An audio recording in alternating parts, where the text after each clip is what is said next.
আসসালামু আলাইকুম ভিউয়ার্স, আজকে আমি চলে এসেছি চট্টগ্রামের ঐতিহাসিক একটি স্থান মসজিদি সিরাজউদ্দৌলাতে।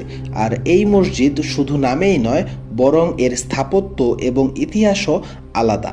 চলুন ঘুরে দেখা যাক।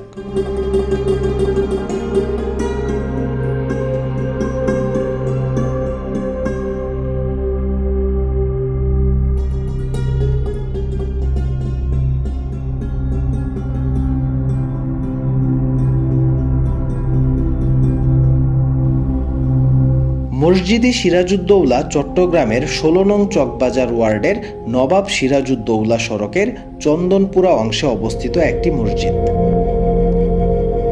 ১৬৬৬ সালে শায়েস্তা খাঁর সেনাদল আরাকানের মগরাজাদের কাছ থেকে চট্টগ্রামকে স্বাধীন করার পরে এখানে অসংখ্য মসজিদ নির্মাণ করেন। তার মধ্যে মসজিদি সিরাজউদ্দৌলা অন্যতম।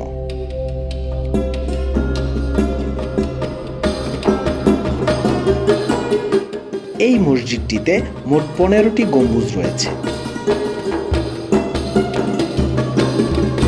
প্রধান গম্বুজের চারপাশে মুহাম্মদ সাল্লাল্লাহু আলাইহি ওয়াসাল্লামের পরিবার এবং দুনিয়ায় জান্নাতের সুসংবাদ পাওয়া ১০ সাহাবীর নাম লেখা আছে। আপনারা কখনো চট্টগ্রাম আসলে অবশ্যই এই মসজিদটি দেখে যাবেন। এর ইতিহাস, স্থাপত্য আর পরিবেশ সবকিছুই অসাধারণ।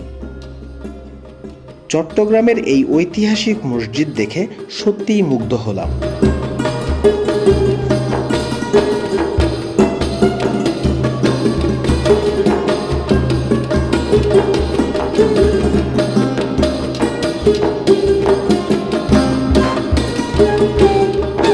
এই ছিল আজকের ভিডিওটি ভালো লাগলে লাইক দিবেন, শেয়ার করবেন, কোনো কিছু জানার থাকলে অবশ্যই কমেন্ট করবেন আর চ্যানেলটিকে অবশ্যই সাবস্ক্রাইব করবেন। আল্লাহ হাফেজ।